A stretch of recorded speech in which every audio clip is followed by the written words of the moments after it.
going to be tracked from the cradle to the grave with microchip implants that digitally store everything there is to know about them, including their finances and their ability to make transactions.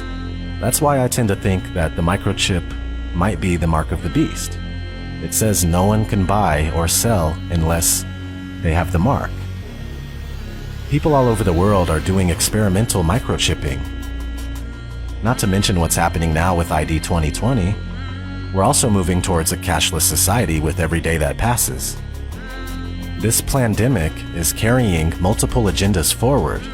The push for centralized control of information, which is censorship and narrative control. The cashless agenda forming out of the economic crash taking place right now, and the fear of passing germs through the use of physical money. Martial law quarantines, mandatory vaccination, and digital identification via microchipping. This situation is the biggest show of force and seizure of power that anyone alive today has ever seen in their lifetime. This is very serious. Life is not going back to normal ever again.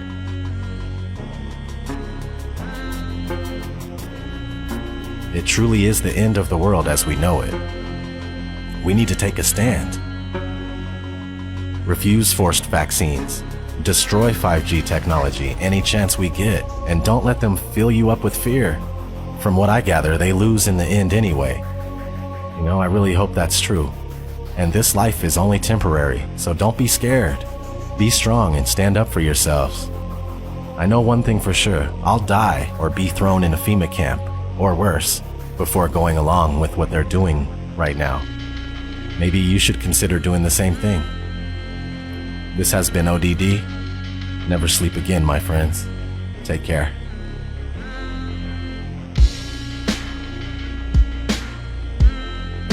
So this is where the microchip implant story begins.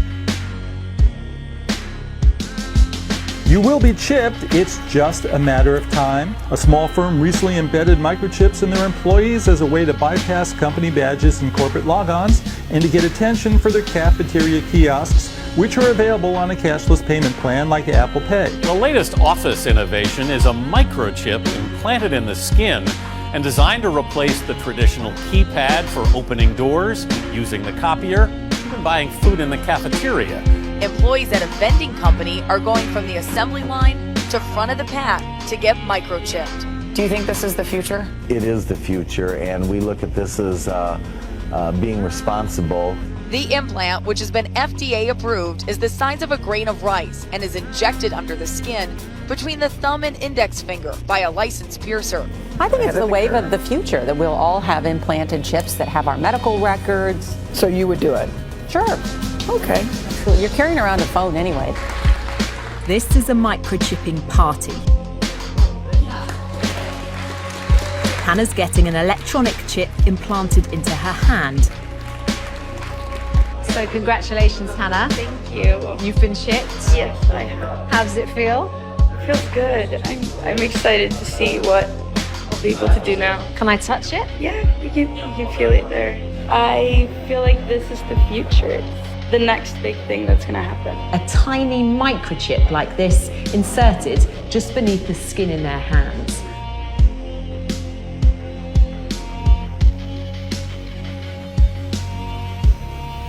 This technology will, one day, change the way we live.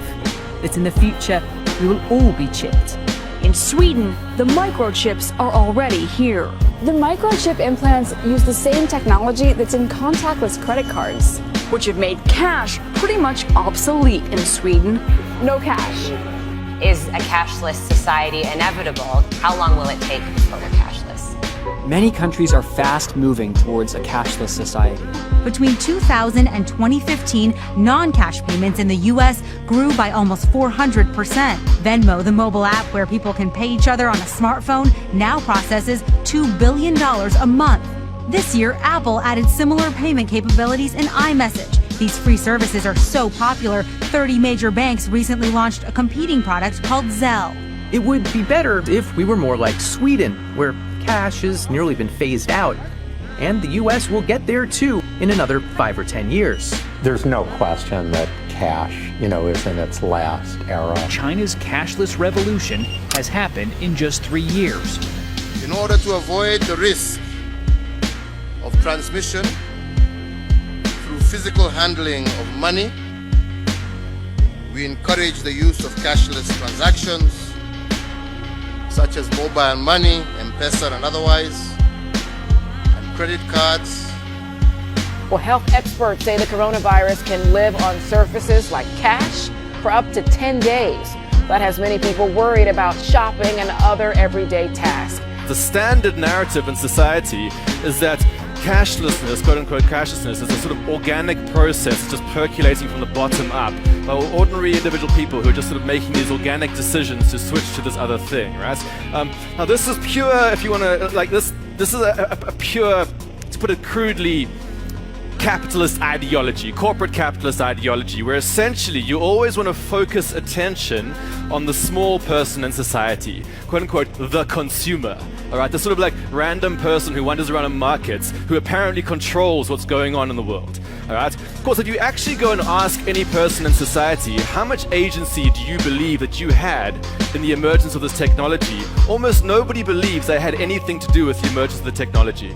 All right. What actually happens is that large-scale institutions push the stuff onto you for various commercial reasons and various other reasons. And the large-scale institutions love to disguise themselves and just never talk about themselves as if they're just not there.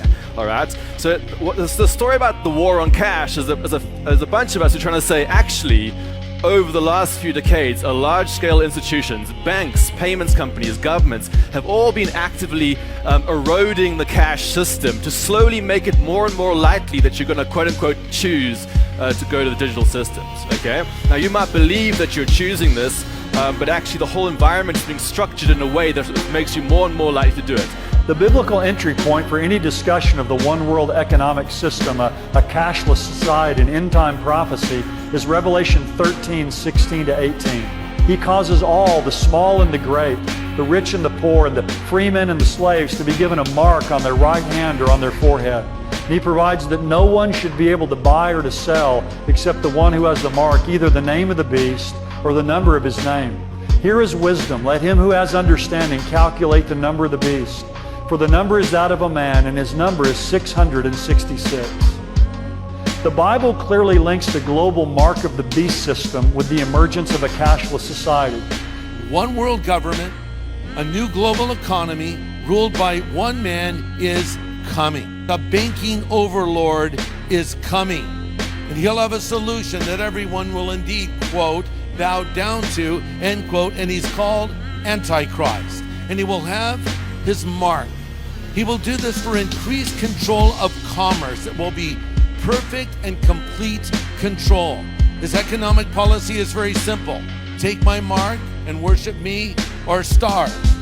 No mark, no merchandise. No seal, no sale. So if you want to function in this new economy under this coming world leader, you have to take the mark. I just want to live and dream, but nothing is as what it seems. And baby, it's making me crazy. I just want to fight and scream. There's nothing left for me to say. Feel shot to defeat the day. I know that I can control it, so it doesn't have to be this way.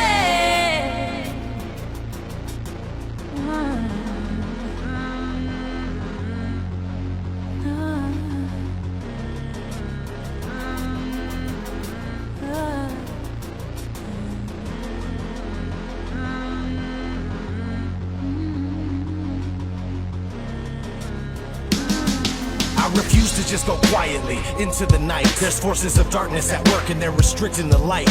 I'm so fed up with the lies, they tell us this isn't right. It's ODD TV, you best believe I'll get up and fight.